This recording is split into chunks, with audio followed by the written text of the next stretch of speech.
स्वागत है आप सभी का सक्सेस की 98 में। और आज के वीडियो में ये वीडियो उन बच्चों के लिए जो बच्चे एक साल से तैयारी कर रहे हैं या फिर 5-6 महीना से सीरियस है एग्जाम को लेकर, जो एग्जाम आपके आने वाले हैं, या फिर आरआरबी पीओ की बात करूं या फिर आईबीपीएस पीओ की बात करें।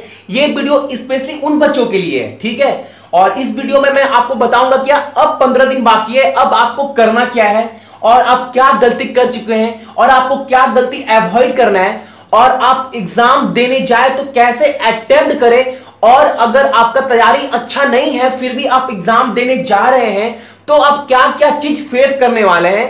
तो इन सारे वीडियो में मैं आपको यही सारा चीज बताऊंगा, ठीक है। तो बने रहिए इस वीडियो के साथ। सरकारी नौकरी की तैयारी के लिए YouTube के ऊपर हमारे चैनल सक्सेस की 98 को सब्सक्राइब कीजिए और दबाइए इस बेल के आइकन को, ताकि आपको लेटेस्ट वीडियो सबसे पहले देखने को मिले, वो भी बिल्कुल फ्री में। अब तो एग्जाम में दिन कितना बाकी है? 15 दिन। अब आपको करना क्या है? नॉर्मल देखो, मैं एक बार नहीं, 2 बार नहीं, 3 बार नहीं, मैं कम से कम 10 बार बता चुका हूं स्ट्रेटेजिक वीडियो कि आपको आरआरबी पीओ के लिए करना क्या था। मैंने 1 महीना पहले ही आपके लिए वीडियो बना दिया था, स्ट्रेटेजी वीडियो, और मैंने पॉइंट भी लिखवा दिए थे कि आपको करना क्या क्या था, ठीक है। जब आपका नोटिफिकेशन नहीं आया था तब से मैं गाइड कर रहा हूं सारे बच्चों को, ठीक है। देखो, रीजनिंग हो और मैथ हो, 2 टॉपिक ही आपके प्री के एग्जाम में आरआरबी पीओ के असिस्टेंट हो या फिर मेंस हो, आप सभी को यह बात पता है, ठीक है। अगर मैं रीजनिंग की बात करूं और मैथ की बात करूं तो मैं 1 महीना पहले भी आपको गाइड किया था कि आपको टॉपिक क्या क्या पढ़ना है और क्या क्या नहीं पढ़ना है।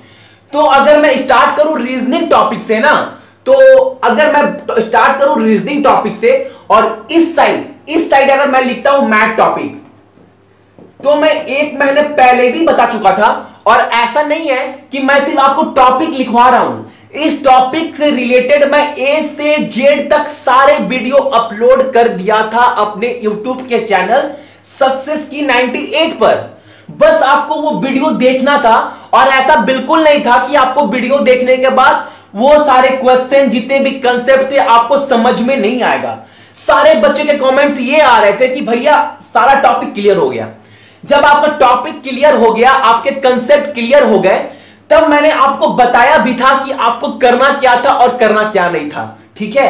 अब तो एग्जाम में 15 दिन बाकी है। जो बच्चे एग्जाम को लेकर सीरियस नहीं थे ना, वो तो एग्जाम देने जाना ही मत, मैं पहले बोल दे रहा हूं, ठीक है। अब देखो, मैं बच्चों को लिखवाया था रीजनिंग में, कुछ टॉपिक मैंने लिखवाया था। पहले मैं रीजनिंग को अच्छे से एक्सप्लेन करूंगा, उसके बाद मैं आऊंगा मैथ के ऊपर। तो अच्छे से देखिएगा पॉइंट को, ठीक है। जो पहला मैंने टॉपिक लिखवाया था रीजनिंग में, जो आपको अच्छे से देखना था, जो क्वेश्चन आपके प्री के एग्जाम में बन सकते हैं, वो पहला टॉपिक मैंने क्या लिखवाया था आप लोगों को? सिलॉग्स, ठीक है। वो मैंने पहला टॉपिक लिखवाया था आपको, सिलॉगिज्म लिखवाया था ना। और इससे रिलेटेड मैंने सारे वीडियो अपलोड कर दिए हैं, आप हमारे चैनल पर जाकर देख सकते हैं। अब बहुत सारे बच्चे बोलेंगे भैया सब नॉट वाला, पॉसिबिलिटी वाला या फिर नो वाला, नॉट वाला, वो केस कहां मिलेगा? अरे भाई, मैंने सब कुछ अपलोड कर दिया था, बेसिक से लेके हाई लेवल तक, इंक्लूडिंग न्यू पैटर्न, रिजर्व वाले, ठीक है, रिवर्स वाले के साथ साथ मैंने 1-2 पैटर्न और बताया था, वो भी मैंने अपलोड कर दिया था हमारे चैनल पर, ठीक है। तो उम्मीद करते हैं उससे बाहर आपको एक क्वेश्चन देखने को नहीं मिलेगा। जितने भी स्पीड टेस्ट थे, वो या फिर बैंकर्स अड्डा के हो, महिंद्रा के हो, ऑलिव बोर्ड के हो, एक क्वेश्चन भी उससे बाहर देखने को नहीं मिलते। मैंने सारे चैनल अपलोड कर दिया था अपने चैनल पर। अगर मैं बात करूं सेकेंड टॉपिक की, वो टॉपिक था आपके पास इनइक्वालिटी, ठीक है। इससे रिलेटेड भी मैंने सारे टॉपिक अपलोड कर दिए थे। वो फिर आइदर केस हो, कैसे करना है, शॉर्टकट क्या था, ट्रिक क्या था, मैंने इससे रिलेटेड भी सारे वीडियो अपने चैनल पर मेरे ऑलरेडी अपलोड है। आप जाकर रीजनिंग वाले सेक्शन में ओपन करके देख सकते हैं, ठीक है। और मैं थर्ड टॉपिक की बात करूं, वो था ब्लड रिलेशन। ब्लड रिलेशन में भी कितने हाई लेवल क्वेश्चन आ सकते हैं, मैंने A to Z करवाया था, आप जाकर चेक कर लो। और जो फोर्थ टॉपिक था, वो था डायरेक्शन। अब डायरेक्शन से जितने भी क्वेश्चन थे, या फिर वो एंगल हो, या फिर डिग्री हो, या फिर आपका पाइथागोरस थ्योरम से रिलेटेड क्वेश्चन हो डायरेक्शन में, या फिर शैडो वाले क्वेश्चन हो, मैंने A to Z question direction से करवाए हैं, आप जाकर एक बार चेक कर लो। और जो बच्चे भी 5-6 महीना से सीरियस है वो सारे वीडियो देख भी लिए होंगे। अब मैं बात करूं फिफ्थ टॉपिक की, वो टॉपिक आपके पास क्या था? पजल। ठीक है, पजल। आप YouTube के ऊपर सर्च मारना पजल कबाब, मैंने कम से कम 25-30 वीडियो करवाए हैं पजल के, और मैंने कंसेप्ट भी बताया है और ट्रिक भी बताया है कि आपको करना कैसे है। ठीक है, या फिर मैं बात करूं linear puzzle, floor puzzle, circular puzzle with blood क्या रिलेशन, मैंने बताया है। और 15 दिन बाकी है, मैं ऑलरेडी 20-25 पजल और करवा दूंगा जो आपके लिए बहुत ही ज्यादा सफिशिएंट होगा और हेल्पफुल होने वाला है। ठीक है, अब मैं बात करूं बहुत ही ज्यादा मोस्ट इंपॉर्टेंट टॉपिक, वो है आपका लॉजिकल रीजनिंग, जो बहुत सारे चैनल नहीं करवाए। मैं यही नहीं बोल रहा हूं कि मेरा ही चैनल बेस्ट है, मैं ये बिल्कुल नहीं बोल रहा हूं, लेकिन मेरा मेन फोकस था लॉजिकल रीजनिंग के ऊपर, क्योंकि लॉजिकल रीजनिंग से अगर आपके प्री के एग्जाम में नहीं आते हैं तो मेंस के एग्जाम में तो मिलेगा ही मिलेगा, 100% है। और मैंने लॉजिकल रीजनिंग से 4 वीडियो अपलोड किए हैं जो सफिशिएंट है आप लोगों के लिए समझने के लिए, कंसेप्ट कि क्वेश्चन बनता कैसे है, करना कैसे है। ठीक है, अब लॉजिकल रीजनिंग में देखो, मैं गारंटी दे रहा हूं अगर आप 10 अटेम्प्ट करते हैं ना तो 5 या 6 आपके करेक्ट होंगे ही होंगे। ठीक है, तो 6 टॉपिक मैंने लिखवाया था। ये 6 टॉपिक आपके प्री के एग्जाम में कितना कवर करेंगे? कम से कम अगर मिनिमम की बात करें तो कम से कम 25 नंबर तो कवर करेंगे ही करेंगे। और मैंने आपको एक बात और बोला था कि पजल में आपको सिर्फ 12 मिनट देना है, और आप एग्जाम में जाकर पजल चूज नहीं करेंगे कि मुझे कौन सा पजल करना है कौन सा पजल नहीं करना है, वरना आप फंस जाओगे। इस चक्रव्यूह में ही बहुत सारे बच्चे फंस जाते हैं। क्या होता है at a time, exam time में क्या होता है, बच्चे लोग के जैसे ही टाइमिंग का जो सिचुएशन क्रिएट होता है ना, ऊपर जो घड़ी चलती है उसमें क्या होता है, बच्चे लोग रीजनिंग का सेक्शन खोलते हैं, फिर देखते हैं कौन सा पजल करना है, वहां देखते हैं फ्लोर पजल, स्किप करते हैं, सर्कुलर पजल स्किप करते हैं, और लीनियर पजल क्या है थोड़ा बड़ा है स्किप करते हैं। वहां चूज करने में और आपके माइंड में जितना डाउट क्रिएट होगा ना, वहां पर आपका 4 से 5 मिनट निकल जाएगा, जो आपको 4 से 5 मिनट सेव करना था। ठीक है, तो मैं बार बार बोलता हूं, आप प्री का पजल कोई सा भी ले लो, या फिर स्टेट बैंक ऑफ इंडिया हो, IBPS PO 16 वाला हो, या रिसेंट में जितने भी प्री के एग्जाम हुए हैं, सारे एग्जाम में पजल बहुत इजी थे गाइस, बहुत इजी थे। तो बस कहने का तात्पर्य यही है कि आपको 12 मिनट देना है, और आपके माइंड में यह रखना है जिस पजल की मैंने प्रैक्टिस एग्जाम से पहले बहुत सारा किया है, या फिर वो फ्लोर हो या लीनियर हो, वही जाकर एग्जाम में अटेम्प्ट करेंगे। आप करो, आपका पजल बन जाएगा। अच्छा, आप एक बात का भी सोचो, एग्जाम में जाते हैं तो पजल में फंस जाते हैं, और सेम पजल अगर एग्जाम से बाहर आपको मिले तो आप बोलोगे भैया पजल बहुत इजी है। क्यों ऐसा होता, क्यों है ऐसा होता? इसलिए है, एक तो एग्जाम का प्रेशर, दूसरा आप पजल चूज करने में टाइम लगाते हैं, और वो डबल प्रेशर क्रिएट करता है आपके माइंड पर। तो मैं बार बार बोला हूं, आपको 12 मिनट देना है, और जो आपका स्ट्रॉन्ग पॉइंट है उसको स्टार्ट कीजिए, उसको लेकर बहुत सारे बच्चों का फ्लोर पजल स्ट्रॉन्ग होगा, बहुत सारे बच्चों का लीनियर स्ट्रॉन्ग होगा। जो आपका स्ट्रॉन्ग है, जो आपने बहुत प्रैक्टिस किया है, वही स्टार्ट करो। ठीक है, देखो 6 से 7 मिनट में, 5 मिनट में बन जाएगा। ठीक है, बस ये स्ट्रैटेजी आपको फॉलो करना है एग्जाम में। और देखिए, आपको 2 रीजनिंग में टॉपिक और मिल सकते हैं। वो क्या किया, देखो मैं बता रहा हूं। एक आपको पता होगा, एक सीरीज से क्वेश्चन आते हैं, जैसे 1 2 3 @AB $C4 5। अब आपको बोलेगा कौन सा प्रीसीड है, कौन सा फॉलो कर रहा है। जो बच्चे भी तैयारी कर रहे हैं बैंक के एग्जाम से 1 साल से, 5-6 महीना से, वो मेरी बातों को समझ गए होंगे अभी तक। हाँ भैया, ये टॉपिक एग्जाम में आता है, और ये टॉपिक काफी इजी भी है, ये टॉपिक डुएबल है एट एग्जाम टाइम। तो देखो, ये क्वेश्चन आपको 5 मिलेंगे कि जो ऑड नंबर है 3, 3 से कितने नंबर प्रीसीड कर रहे हैं, कितने नंबर फॉलो कर रहे हैं।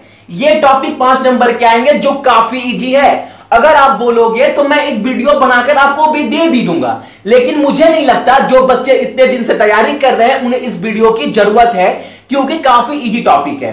अब एक टॉपिक आपके एग्जाम में और बनता है, वो क्या बनता है देखो, 4 3 2 1 5 6 7 4 1 6 7, ऐसे आपके पास 4-5 नंबर रहेंगे। आपको बोल दिया रहेगा जो लास्ट डिजिट में ऑड नंबर है वो प्रीसीड करेगा 2 डिजिट आगे।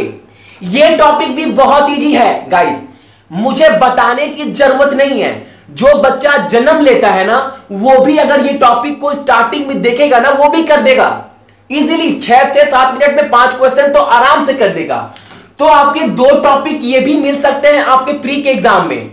तो मैं लेकर चल रहा हूं कि ये सारे टॉपिक लेकर प्लस इंक्लूडिंग 25 से 26 नंबर तो आप कर ही लोगे कम से कम, अगर आपकी तैयारी अच्छी है तो।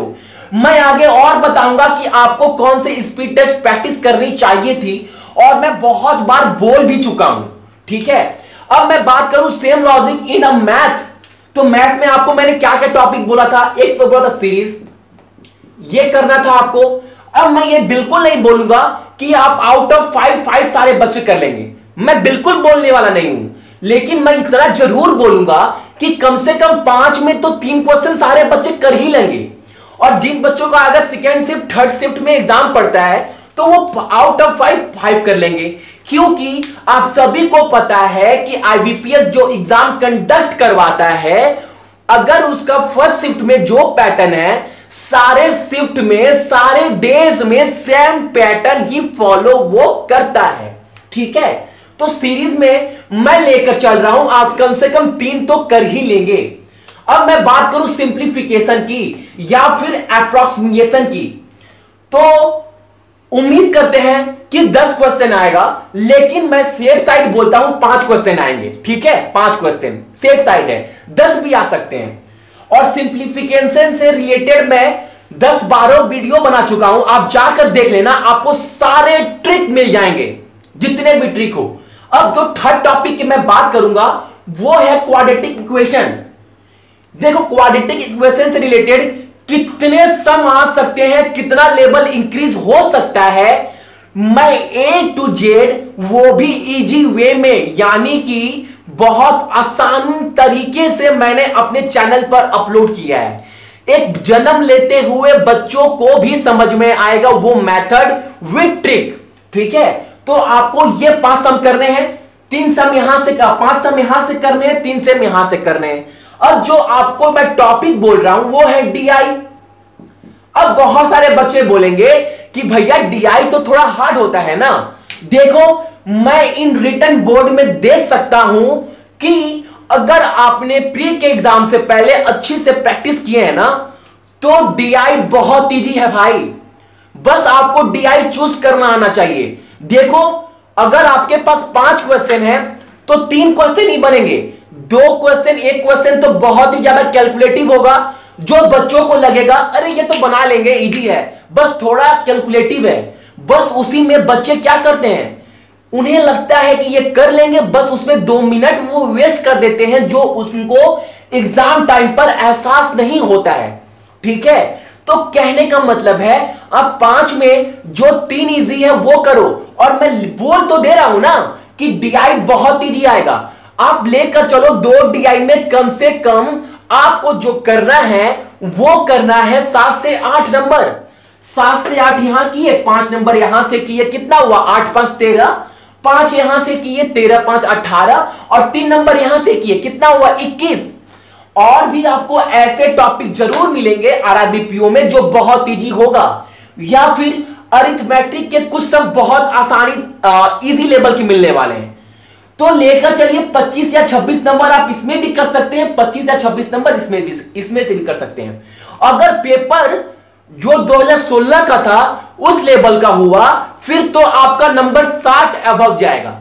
मैं कल आपको पेपर भी दिखलाऊंगा प्रीवियस ईयर का, और मैं बताऊंगा भी कि आप कर कैसे पाएंगे 60+, ठीक है। अब मैं बात करूं, आपको मैंने क्या बोला था, स्पीड टेस्ट लेना कौन सा है। देखो इतने टॉपिक हो गए, आपको पता है 45 मिनट्स है और आपके पास जो नंबर ऑफ सम है, नंबर ऑफ क्वेश्चन है, वो टोटल है 80 क्वेश्चन, ठीक है ना। अब देखो, अब मैं बात करूं अगर कि जीतू भैया क्या बोले थे कि कौन सा स्पीड टेस्ट लेना है। स्पीड टेस्ट से देखो अभी मार्केट में अभी बहुत सारे स्पीड टेस्ट चल रहे हैं। अगर मैं बात करूं Gradeup, Testbook, Career Power, Oliveboard, Mahendra, लाखों बहुत सारे स्पीड टेस्ट पढ़ रहे हैं, सभी के सभी धंधा कर रहे हैं, सभी मार्केटिंग कर रहे हैं, ठीक है। लेकिन मैंने आपको क्या बोला था, पहले आप मेरी एक बात सुन लो, उसके बाद मैं बताऊंगा कौन सा स्पीड टेस्ट लेने के लिए। मैंने आपको बहुत पहले बोल भी चुका था और जब जब मैं लाइव आया हूं ना, मैं खास करके स्पीड टेस्ट के बारे में ही मेरा ज्यादा फोकस था। अब देखो मैं आपको एक बात बोल रहा हूं, अगर कोई बच्चा क्लास 10 में पढ़ता है, कोई बच्चा अगर क्लास 10 में पढ़ता है, ठीक है, और उसको मैं बोलूं आप क्या करो, एमबीबीएस यानी कि डॉक्टर, एमबीबीएस। देखो एक बच्चा तो एक ही है, बच्चा तो एक ही है। वो बच्चा किस क्लास में पढ़ रहा है, वो बच्चा पढ़ रहा है क्लास 10 में। अब देखो मार्केट में कैसे र्यूमर फैल रहे हैं, कैसे मतलब जो वायरल होता है ना, एक दो बच्चे का जो मतलब बोलचाल है वो दूसरे बच्चे पर कैसे इफेक्ट पड़ रहा है, ठीक है। देखो अब एक बच्चा है जो क्लास 10 में पढ़ रहा है, उसको क्या बोला जा रहा है अपने फ्रेंड के द्वारा कि आप एक काम कर भाई, तू एक काम कर, तू एमबीबीएस का जो टॉपिक है ना वो पढ़ ले, या फिर एमबीबीएस लेवल का जो टेस्ट सीरीज है ना उसका तू एग्जाम दे। अगर तू इस एग्जाम में ना 20 नंबर उठाएगा ना तो तू क्लास 10 में टॉप कर जाएगा। अगर तू एमबीबीएस में 20 नंबर उठाएगा ना तो तू यहां पर टॉप कर जाएगा। अच्छा ये बेवकूफ है क्या, आप मुझे बेवकूफ बना रहे हैं या फिर बच्चे लोग बेवकूफ बन रहे हैं इंस्टीट्यूट्स के द्वारा। इस खेल को समझना बहुत जरूरी है, रैकेट चल रहा है, बच्चे लोग समझ नहीं पा रहे हैं। नॉर्मल सा लॉजिक है बॉस, समझने वाली बात है। अगर आपको कोई आकर बोलता है कि एमबीबीएस का टेस्ट सीरीज दो, अगर उसमें आपका 20-25 नंबर उठता है ना आउट ऑफ 100 तो तुम क्लास 10 में टॉप कर जाएगा। अच्छा आप मुझे बेवकूफ समझे क्या? एक बात बताइए, अगर आपको एमबीबीएस के स्पीड टेस्ट में 20 उठ रहा है, आपको इतने हाई लेवल प्रैक्टिस कराई जा रही है, जो क्लास 10 में सम आ ही नहीं रहा है, तो आप टॉप कैसे करेंगे? सेम सिचुएशन कहां हो रहा है? सेम सिचुएशन हो रहा है बैंकिंग के एग्जाम में। बच्चे लोग क्या बोल रहे हैं, मैं इंडिविजुअली किसी भी स्पीड टेस्ट का नाम नहीं लूंगा अपने वीडियो में, लेकिन बच्चे लोग बोल क्या रहे हैं, तुम उसका स्पीड टेस्ट देगा ना, उसका पैटर्न बहुत हाई है, उसके क्वेश्चन ऑफ स्टैंडर्ड बहुत हाई है। अगर तू उसमें 25 उठाएगा ना तो प्री के एग्जाम में तेरे 60 इजिली उठेंगे। अरे जो एग्जाम में क्वेश्चन आ रहे हैं उसकी प्रैक्टिस कराई जा नहीं रही है तो मैं 60 कैसे उठाऊंगा? तो कहने का तात्पर्य यह है मेरे भाई लोग कि आपको प्रैक्टिस वैसी करनी है जो आपके एग्जाम में क्वेश्चन आ रहे हैं, ठीक है।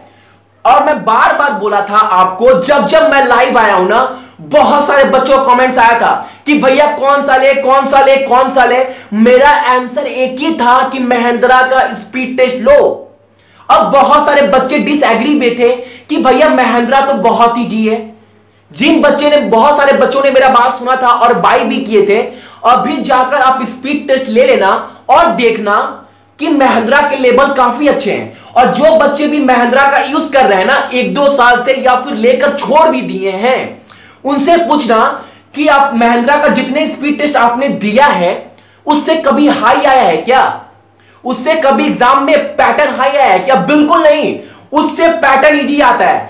अगर आपके महिंद्रा की स्पीड टेस्ट में 35 उठ रहे हैं ना तो वो एग्जाम में कम से कम 50 या 45 तो कन्वर्ट होंगे।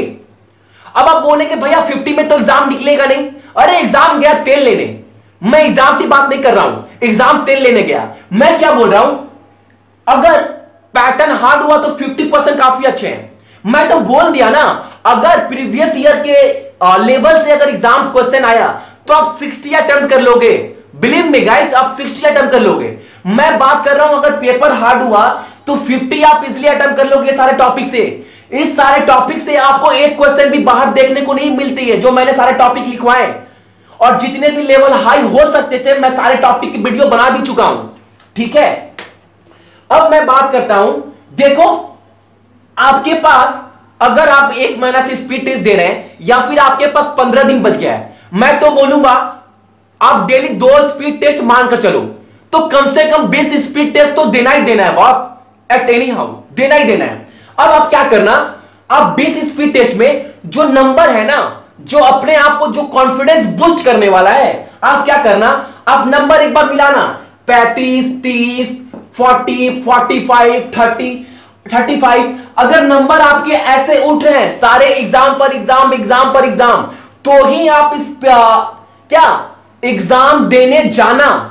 ठीक है, अगर आपके नंबर उठ रहे हैं अभी भी 20, 22, 25, 20, 18, तो फिर तो आप एग्जाम देने जाना ही मत। मैं पहले बोल दे रहा हूं, आप एग्जाम देने जाना ही मत। जो मम्मी पापा है वो बोलेंगे कि एग्जाम देने जाओ बेटा, क्योंकि एग्जाम देने से क्या होगा, आपकी प्रैक्टिस होगी। बिल्कुल, आप एग्जाम देने से सिर्फ आप एग्जाम का फॉर्म फिलअप करना सीख जाएंगे, एग्जाम का स्ट्रेटेजी क्या है, एग्जाम का इंस्ट्रक्शन क्या है, सिर्फ आप ये सीख जाओगे। लेकिन एग्जाम देने से आपका एग्जाम नहीं निकलेगा बॉस। ठीक है, तो कहने का तात्पर्य यह है, अगर आपको एग्जाम देने जाना है तो 30, 35, 40 नंबर आपको अटेम्प्ट करना ही पड़ेगा। अगर आप 20, 22 नंबर अटेम्प्ट कर रहे हो और एग्जाम देने चले गए, एग्जाम से बाहर निकलेंगे, आप अपना फोन ऑन करेंगे, आपका दोस्त फोन करेगा, आपके मम्मी पापा फोन करेंगे, आपके रिलेटिव फोन करेंगे, और क्या क्वेश्चन होगा, क्वेश्चन यही होगा, पेपर कैसा था, तुमने अटेम्प्ट कितना किया है। अब आप क्या बोलेंगे, मैंने अटेम्प्ट 60 किया है, जबकि आपको भी पता है अंदर कहीं ना कहीं आपके अटेम्प्ट 30 है या फिर 70 है, फिर भी 70 में मैंने क्या निगेटिव बहुत सारा मारा है। ठीक है, तो आपको पता है कहीं ना कहीं आपका एग्जाम नहीं निकलने वाला, तो वो गलती मत करना। फिर आने जाने में 2 घंटा लगेगा, फिर सेंटर के बाहर लाइन लगाना पड़ेगा, एग्जाम का अलग प्रेशर, एग्जाम से पहले डर। अगर इतना सारा प्रेशर क्यों लेना है बॉस, आप एग्जाम देने जाना ही मत। अगर 20-25 उठ रहे हैं तो, अगर तैयारी ही नहीं किए हैं तो एग्जाम देने क्यों जाएंगे, नहीं जाएंगे ना, घर में मस्ती करेंगे, व्हाट्सएप चलाएंगे, फेसबुक चलाएंगे, एग्जाम देने क्यों जाएंगे, नहीं जाएंगे एग्जाम देने। अगर आपका 30, 35, 40 उठ रहा है ना, फिर आप एग्जाम देने जाना। ऐसा बिल्कुल नहीं है ना कि जिन बच्चों का अभी 20 उठ रहा है वो एग्जाम देने नहीं जाएंगे, बिल्कुल जाएंगे, लेकिन आपको 15 दिन में आपको कम से कम 20 स्पीड टेस्ट देना है मेरे भाई। और 20 स्पीड टेस्ट देने के बाद मैं कम से कम 50 बार बोल चुका हूं आप लोगों को कि स्पीड टेस्ट देने के बाद एनालाइज करना है कि आपका गलती क्या हुआ, वो गलती क्यों हुआ, वो गलती कैसे हुआ। आपको हर एग्जाम के बाद खुद को एनालाइज करना है, खुद को जज करना है। अगर आप आज 5 गलती करते हैं तो मान लेते हैं कल भी 5 गलती किए, परसों भी 5 गलती किए, फिर तरसों 4, 3, 2, 1, आपके पास 20 स्पीड टेस्ट है, 20। अपनी गलती को सुधारने के लिए 20 स्पीड टेस्ट है मेरे भाई। अगर आपको कोई टॉपिक में प्रॉब्लम हो ना, तो आप सक्सेस की 98 पर जाकर देख सकते हैं। मैंने A to Z वीडियो बनाकर रखा हुआ है, वो भी ट्रिक, वो भी आसानी से, कि हर बच्चों को समझ में आएगा। मैंने कोई टॉपिक नहीं छोड़ा है। ठीक है, तो आपको 15 दिन में अपना डेडिकेटेड लेवल दिखलाना है मेरे बॉस, तब आप एग्जाम देने जाना, अदरवाइज आप एग्जाम देने जाना ही मत। मैं अगर आपको फ्रैंकली बोलूं अगर इस बात को, तो ठीक है, तो आपको बस एग्जाम का स्ट्रेटेजी यही होना चाहिए। अब आपको सोचना है कि मैं 15 दिन में क्या कर पाऊंगा।